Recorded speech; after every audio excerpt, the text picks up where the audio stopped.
Feature Friday. The freshest. Dance practices are some of the best things about pop music nowadays, and SB19 literally just dropped Moonlight Dance Practice, which I think it's gonna be You know what's so also cool. awesome? Their first viral thing I think that ever happened for them was a dance practice. I think it was Go Up. Correct. It's true. We gotta go dance practice. So let's give this a watch. Ooh, this is a little nostalgic then. By the way, sick dance studio. Can we have a look at that? Sick Also, dance the studio. geezer that came up with this Yes. is the same geezer that did I Want You And Gento. and Gento. Nice. Oh, you can hear the directions too.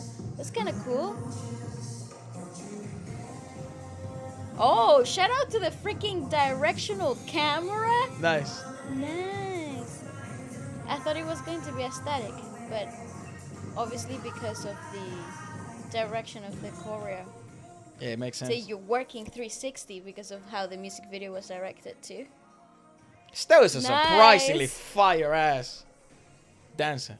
I don't think it's surprising. Remember, he used to choreograph everything True. for SB19, right? Like right in the early days. It's just So it makes sense to me. Dude, the freaking blocking of this must have taken them so long. it's also, you know what I'm saying, that it's a bit unfair, isn't it, that God made specific human beings good at so many things. Like, he guy still can sing like a mother, you know what I mean? And now he can dance. Leave I some think- girls for the rest of us. Yeah, you know what? I think that's not even the blocking here is so dope. Honestly, the choreographer like vision for this, such a cool freaking visual aesthetic. Also, Just it look at seems that. seems Justin was very involved in the production of the music video and visual aesthetic. Nice.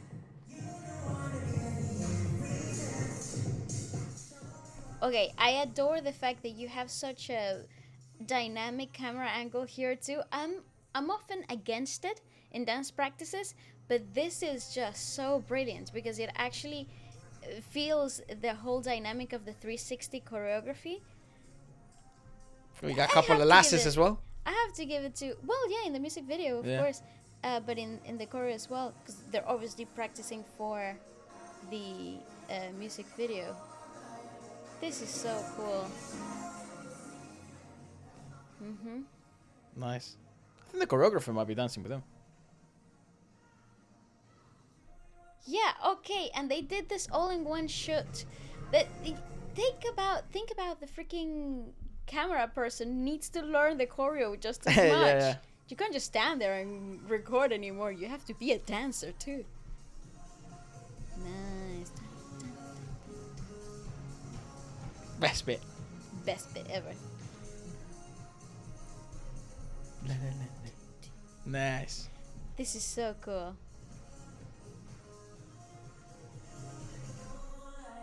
Nice. That is without a doubt the best bit of that fucking.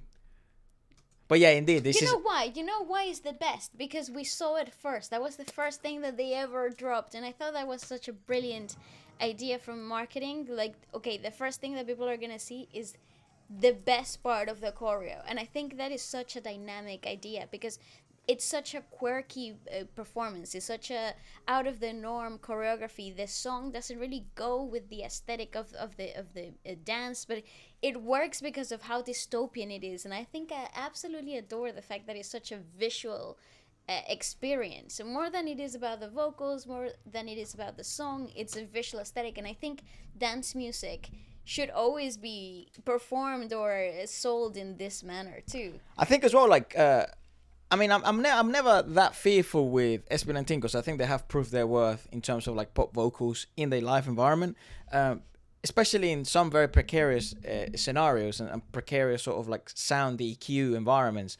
As I've Nothing Toys, not very easy to performing. Those shows that they did when they went into the US, you know, like Fox and all this sort of stuff, that's not very easy to performing. So when you have such a dance heavy track like this one, you know, the first thing that comes to my mind is like, well, one of the things that they're most known for, aside from their dance, is their vocals. I mean, they have some of the best ballads in the whole of P-pop, and they have some of the best ballads at the moment in the whole of OPM.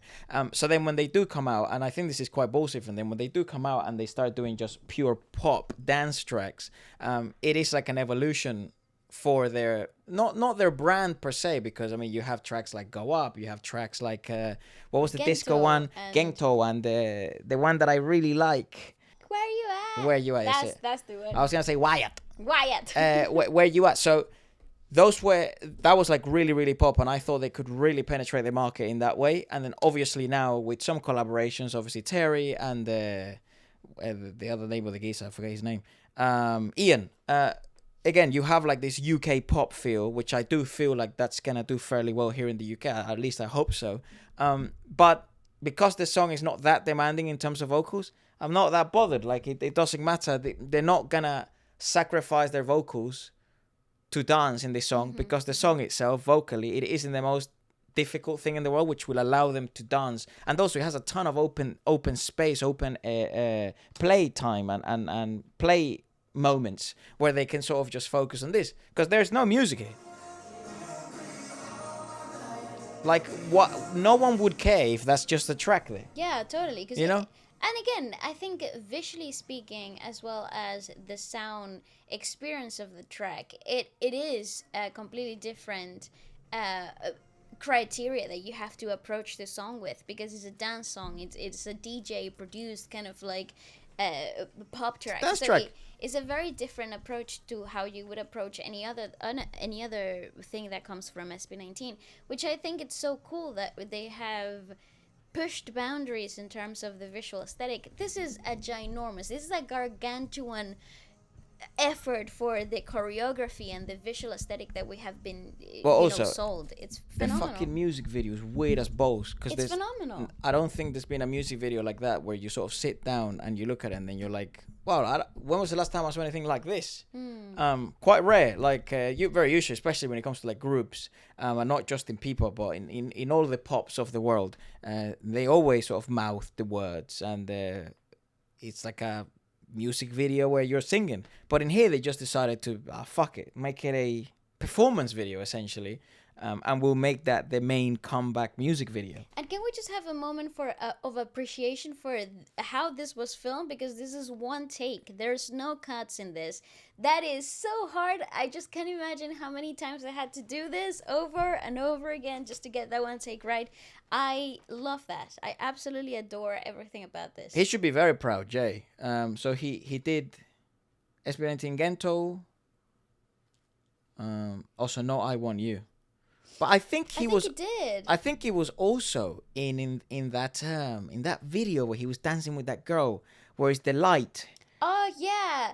Is it Liham? Liham? Yeah, in Liham. I think it was him from what people were telling us, and also obviously Bro's got an aesthetic. Bro, it's cool as heck. And he was in Japan. Why do all cool people hang out in Japan? I think it's because he was on tour with SB19. Oh, makes sense. He's Cebu. Fuck's sake. Cebu has everyone. Yeah, Cebu's got the thing. A bunch of talent. Think of all the singers from the Philippines that are Cebuyano. Yeah. A ton, right? Yeah, a ton. I think, what is it, Morissette is Cebuyano? Yes. KZ Tandingan is Cebuyano? Yeah. Which means... TJ as well. TJ is Cebuyano. Where's TJ from? Different. It's a different... City in the Philippines. Oh, different. Damn, I thought it was. But never mind. There's a bunch of singers and I think actresses and actors that are Cebuyano. Anyways, let us know what you guys' thoughts about it. Always a huge shout out to them, because it's such an interesting journey to see. And I think since the beginning, they've sort of been some of those one of those groups that keeps defying the odds. They started doing things their own way, and I think they're gonna continue to do that, which is good, because that's why we became fans, and I think that's why a lot of people became fans. It's such an entertaining journey, especially when it comes to seeing the evolution artistically of a whole group, because it's different to see it as an individual, right? So you're following an artist individually, but as a group, it's such a phenom, because that's not an often thing, you know? It's not a thing that happens often. I think also, wouldn't it be a lot easier for them to just copy what's sort of popular and what's sort of doing well? That would be way easier. Yeah, and it would be successful. Like, it would be so much easier for Pablo to just compose the most generic fucking thing, and he knows he's going to do well, but is it artistically challenging? Is it And it keeps fulfilling? them entertained. Is it fulfilling for them as people? And that's what you're getting to see here. Be interesting to have a chat with them regarding that as well, especially how hands-on they are with this stuff. But aside from that, let us know what you guys thought about it, and goodbye.